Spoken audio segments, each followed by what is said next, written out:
ಕೆಂಪೇಗೌಡರಿಗೆ ಅಲ್ಲಾಪುರ ಮಂಜೇಗೌಡರಿಗೆ ಕೆಂಪೇಗೌಡರಿಗೆ ಅಲ್ಲಾಪುರ ಮಂಜೇಗೌಡರಿಗೆ ಏನಕ್ಕೋಸ್ಕರ ಇವತ್ತಿಲ್ಲಿ ನೀವು ಸಾಂಕೇತಿಕ ಅಂದ್ಬಿಟ್ಟು ಮಾಡ್ತಾ ಇದ್ದೀರಾ? ಏನಾಗಿದೆ ಸಮಸ್ಯೆ? ಯಾವ ಸಂಘಟನೆ? ಕರ್ನಾಟಕ ರಾಜ್ಯ ರೈತ ಸಂಘ ಅವರು ಬಂದು ಹೇಳಿ. ಕರ್ನಾಟಕ ರಾಜ್ಯ ರೈತ ಸಂಘ ಹಾಗೂ ಹಸಿರು ಸೈನು ರಾಜ್ಯದ ಪದಾಧಿಕಾರಿಗಳು, ರಾಜ್ಯಾಧ್ಯಕ್ಷರು ಅಲ್ಲಾಪುರ ಮಂಜೇಗೌಡರು, ರಾಜ್ಯ ಗೌರವಾಧ್ಯಕ್ಷರು ರಾಜಣ್ಣವರು, ರಾಜ್ಯ ಯುವ ಘಟಕದ ಅಧ್ಯಕ್ಷರು ವಿನೋದ್ ಗೌಡರು, ರಾಜ್ಯ ಪ್ರಧಾನ ಕಾರ್ಯದರ್ಶಿ ನಂಜುಂಡಪ್ಪನವರು, ರಾಜ್ಯ ಸಂಚಾಲಕರು ನಮ್ಮ ಚಂದ್ರು ಅವರು, ಚಿಕ್ಕಮಗಳೂರು ಜಿಲ್ಲೆಯ ಅಧ್ಯಕ್ಷರು ಉದ್ದೇಗೌಡರು, ಚಿಕ್ಕಮಗಳೂರಿನ ಅಧ್ಯಕ್ಷರು ಸುಂದರೇಶ್ ಗೌಡರು, ಹಾಸನ ಜಿಲ್ಲೆ ಗೌರವಾಧ್ಯಕ್ಷರು ಪ್ರಕಾಶ್ ಅವರು, ಎಲ್ಲ ಜಿಲ್ಲೆಯ ಹೋರಾಟಗಾರರು. ಯಾಕೆ ಸಾಂಕೇತಿಕ ಪ್ರತಿಭಟನೆ ಅಂತಂದರೆ ಇಡೀ ರಾಜ್ಯದ ಜನ ನೋಡಬೇಕು. ಈ ರಾಜ್ಯನ ಇಡೀ ಬೆಂಗಳೂರು ಕಟ್ತಂಥ ಕೆಂಪೇಗೌಡರ ಹತ್ರ ಯಾಕೆ ಬಂದು ಅಂತಂದರೆ, ಈಗಾಗಲೇ ಬೆಂಗಳೂರು ಇರ್ಬೋದು, ರಾಜ್ಯದ ಎಲ್ಲ ಇರ್ಬೋದು, ಕಾಟನ್ಪೇಟೆ, ಚಿಕ್ಕಪೇಟೆ ಅಂತ, ಬಾಳಿಪೇಟೆ ಅಂತ ಅವತ್ತಿನ ಕಾಲದಲ್ಲಿ ಚೆಕ್ ಡ್ಯಾಮ್ಗಳು ಮತ್ತು ಕೆರೆಗಳು ಅವತ್ತೇ ಮಾಡಿದಂಥ ಇವತ್ತು ಇಡೀ ಬೆಂಗಳೂರು ಮುಚ್ಚೋಗಿದ್ದು. ಈ ಪರಿಸ್ಥಿತಿ ಜಿಲ್ಲೆ ಭಾಗಕ್ಕೆ ತಾಲೂಕು ಭಾಗಕ್ಕೆ ಬಂದುಬಿಟ್ಟಿದೆ. ಈಗಾಗಲೇ ಚಿಕ್ಕಮಗಳೂರು ಜಿಲ್ಲೆಯಲ್ಲಿ 25 ಎಕರೆ ಜಮೀನು ತೋರಿಸಿಕೊಡ್ರಿ, 25 ಎಕರೆ ಜಮೀನು ಗೋಮಾಳನ ಇವತ್ತು ಯಾರು ದುಡ್ಡಿರೋ ವ್ಯಕ್ತಿಗೆ ಇವತ್ತು ಸರ್ಕಾರ ಅರೆಸ್ಟ್ ಮಾಡ್ತಿದ್ದಾರೆ. ಅಲ್ಲಿ ದನ ಮೇಯೋಕ್ಕೆ ಗೋಮಾಳ ಇಲ್ಲ, ನೀರು ಕುಡಿಯೋಕ್ಕೆ ಕೆರೆ ಕಟ್ಟೆ ಇಲ್ಲ.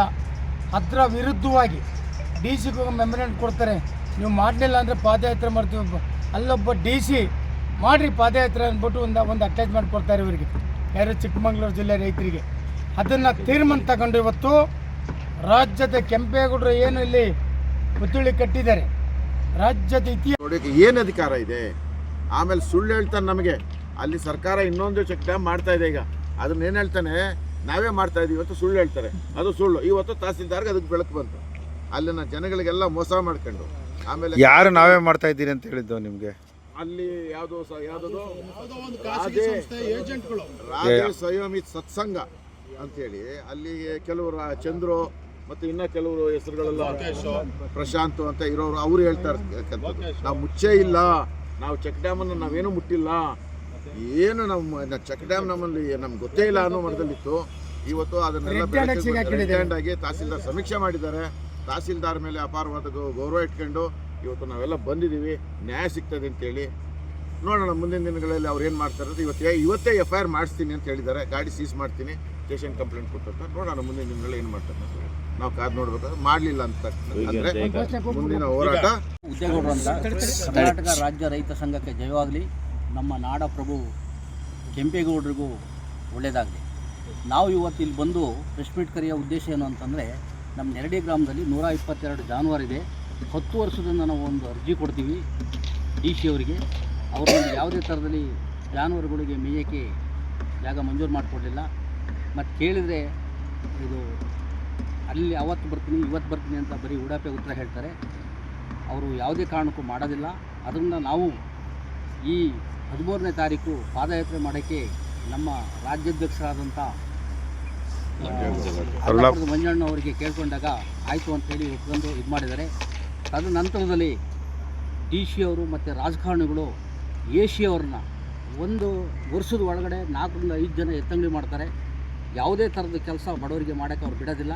ಖಂಡಿತವಾಗೂ DC ಅವರು ಇರೋವರೆಗೂ ನಮ್ಮ ಜಾಗ ಮಂಜೂರು ಮಾಡೋದಿಲ್ಲ. ಅದನ್ನು ನಾವು ಪಾದಯಾತ್ರೆ ಮಾಡೇ ಮಾಡ್ತೀವಿ. ಆ ಪಾದಯಾತ್ರೆ ಮಾಡಿ ನಮ್ಮ ರಾಜ್ಯಪಾಲರಿಗೆ ಮನವಿ ಸಲ್ಲಿಸ್ತೀವಿ. ಜೈ ಹಿಂದ್, ಜೈ ಕರ್ನಾಟಕ. ಏನೋ ಸಾಂಕೇತಿಕವಾಗಿ ಪ್ರತಿಭಟನೆ ಮಾಡ್ಲಿಕ್ಕೆ ಬಂದಿದ್ದೀರಾ? ಏನಕ್ಕೋಸ್ಕರ ಇವತ್ತಿಲ್ಲಿ ನೀವು ಸಾಂಕೇತಿಕ ಅಂದ್ಬಿಟ್ಟು ಮಾಡ್ತಾ ಇದ್ದೀರಾ? ಏನಾಗಿದೆ ಸಮಸ್ಯೆ? ಯಾವ ಸಂಘಟನೆ? ಕರ್ನಾಟಕ ರಾಜ್ಯ ರೈತ ಸಂಘ ಅವರು ಬಂದ್ಬಿಡ್ತಾರೆ ಹೇಳಿ. ಕರ್ನಾಟಕ ರಾಜ್ಯ ರೈತ ಸಂಘ ಹಾಗೂ ಹಸಿರು ಸೈನು ರಾಜ್ಯದ ಪದಾಧಿಕಾರಿಗಳು, ರಾಜ್ಯಾಧ್ಯಕ್ಷರು ಅಲ್ಲಾಪುರ ಮಂಜೇಗೌಡರು, ರಾಜ್ಯ ಗೌರವಾಧ್ಯಕ್ಷರು ರಾಜಣ್ಣವರು, ರಾಜ್ಯ ಯುವ ಘಟಕದ ಅಧ್ಯಕ್ಷರು ವಿನೋದ್ ಗೌಡರು, ರಾಜ್ಯ ಪ್ರಧಾನ ಕಾರ್ಯದರ್ಶಿ ನಂಜುಂಡಪ್ಪನವರು, ರಾಜ್ಯ ಸಂಚಾಲಕರು ನಮ್ಮ ಚಂದ್ರ ಅವರು, ಚಿಕ್ಕಮಗಳೂರು ಜಿಲ್ಲೆಯ ಅಧ್ಯಕ್ಷರು ಉದ್ದೇಗೌಡರು, ಚಿಕ್ಕಮಗಳೂರಿನ ಅಧ್ಯಕ್ಷರು ಸುಂದರೇಶ್ ಗೌಡರು, ಹಾಸನ ಜಿಲ್ಲೆ ಗೌರವಾಧ್ಯಕ್ಷರು ಪ್ರಕಾಶ್ ಅವರು, ಎಲ್ಲ ಜಿಲ್ಲೆಯ ಹೋರಾಟಗಾರರು. ಯಾಕೆ ಸಾಂಕೇತಿಕ ಪ್ರತಿಭಟನೆ ಅಂತಂದರೆ ಇಡೀ ರಾಜ್ಯದ ಜನ ನೋಡ್ಬೇಕು ಅಂತೇಳಿ ದರ್ಖಾಸ್ತು ಗ್ರಾಂಟ್ ಆಗ್ಬೇಕಾದ್ರೆ 10 ಜನ 11 ಜನ 12 ಜನ ಬರ್ತಾರೆ. 12 ಜನದಲ್ಲಿ ಏನು ಮಾಡೋರು ಇವರು ಸ್ವಯಂ ಸತ್ಸಂಗದವರು, ಅವರು ಎಲ್ಲಾರ್ದು ತಗೊಂಡಿರ್ತಾರೆ. ಕೆಲವ್ರು ಯಾರೋ ಕೊಡಲ್ಲ ಅಂದಿದ ತಕ್ಷಣ ಏನು ಮಾಡ್ತಾರೆ, ಅವ್ರನ್ನ ಕೈ ಬಿಟ್ಟು ಎಲ್ಲೋ ಒಂದು ಲಾಸ್ಟ್ಗೆ ಹಾಕುವಂಥದ್ದು, ಇನ್ನೊಬ್ಬನ ತೆಗೆದೇ ಹಾಕ್ಬಿಡುವಂಥದ್ದು ಅಂತ ಇದು ಮಾಡಿ ಎಲ್ಲೋ ರೂಮ್ನಲ್ಲಿ ಕೂತ್ಕೊಳ್ತಾ ಏನು ಸರ್ವೇಸು ಮಿಸ್ಟೇಕ್ ಮಾಡಿದ್ದಾರೆ. ಅವ್ರು ಪ್ರತಿಯೊಂದು ಸ್ಕೆಚ್ಚಲ್ಲೂ ಮತ್ತು ಓವರ್ಲ್ಯಾಪಿಂಗ್ ಬರ್ತಾರೆ. 1 ಎಕರೆ 2 ಎಕರೆ ಓವರ್ಲ್ಯಾಪ್ ಯಾರಿಗೂ ಹೋಗ್ತದೆ? 1 ಎಕರೆ 2 ಎಕರೆ ಇದನ್ನು ಕಂಡುಹಿಡಿಬೇಕಾಗಿರೋದು ಯಾರು? ಅದು ಕೂಡ ನ್ಯಾಯ ಸಿಗಬೇಕು ನಮ್ಮ ರೈತರಿಗೆ. ಆಮೇಲೆ ಸೆಂಟ್ರಲ್ ಯಾರಾದರೂ ಜಮೀನು ಕೊಡದೆ ಅವರು ಸ್ವಂತ ಇಟ್ಕೊಂಡಿದ್ರು ಅಂತಂದರೆ ಅವರಿಗೆ ದಾರಿ ಬಿಡಬೇಕು. ದಾರಿ ಬಿಟ್ಟು ಅವ್ರಿಗೆ ವ್ಯವಸ್ಥೆ ಮಾಡಿಕೊಡ್ಬೇಕು. ಅವ್ರಿಗೆ ಅದಕ್ಕೆ ಕಾಂಪೌಂಡ್ ಹಾಕೋಕ್ಕೆ ಅಧಿಕಾರ. ನಾಳೆ ಸಹ ಒಂದು ತರಕಾರಿ ಬೆಳಿತಾನೆ, ಮತ್ತೊಂದು ಹಣ್ಣು ಹಂಪಲು ಬೆಳಿತಾನೆ, ಅವ್ನು ಸಾಗಾಟನೆ ಮಾಡೋಕ್ಕೆ